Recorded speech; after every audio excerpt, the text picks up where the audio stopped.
मैं तुमसे एक सवाल पूछ रही हूँ। मान लो कल को इंडिया में रिपोर्ट कार्ड मिलना ही बंद हो जाए तो क्या कोई भी पर्सन ये पता कर पाएगा कि कौन सा बच्चा इंटेलिजेंट है कौन सा नहीं? सच कहूँ तो नहीं, कोई भी ये नहीं पता कर पाएगा।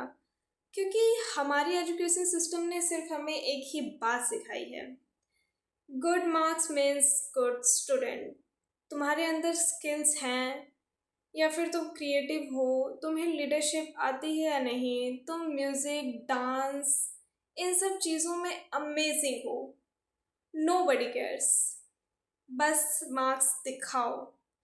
और शायद यही वजह है कि सोनम वांगचुक की आवाज़ लाखों बच्चों तक पहुंच रही है। सोनम वांगचुक अपने लिए नहीं बोल रहे हैं बल्कि उन बच्चों के लिए बोल रहे हैं जो कि सालों तक मेहनत करते हैं और लास्ट में पेपर लीक और सिस्टम की गलतियों का असर झेलते हैं।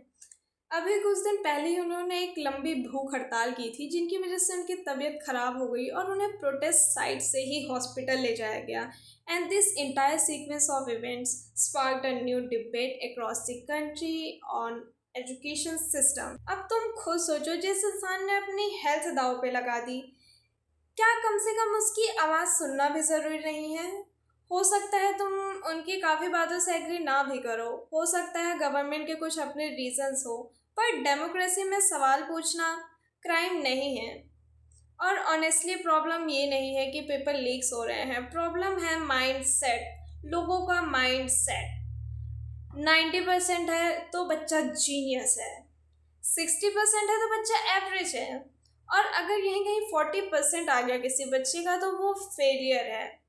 हो सकता है जिस बच्चे के 40-60% आ रहे हो वही बच्चा आगे चल के साइंटिस्ट बन जाए, हो सकता है आर्टिस्ट बन जाए, या फिर कुछ भी बन सकता है वो। मतलब सीरियसली 3 घंटे का एग्ज़ाम किसी की कैपेबिलिटी कैसे बता सकता है? बस उसका एक रिपोर्ट कार्ड देख के ही जज कर दो कि ये बच्चा फेल है, फेलियर है, आगे कुछ भी नहीं कर पाएगा। ये माइंडसेट बहुत ज़्यादा ही बेकार है। एजुकेशन का मतलब सिर्फ एग्ज़ाम पास करना नहीं होता है। एजुकेशन का मतलब होता है थिंकिंग, क्रिएटिविटी, कॉन्फिडेंस और क्वेश्चन पूछने की हिम्मत।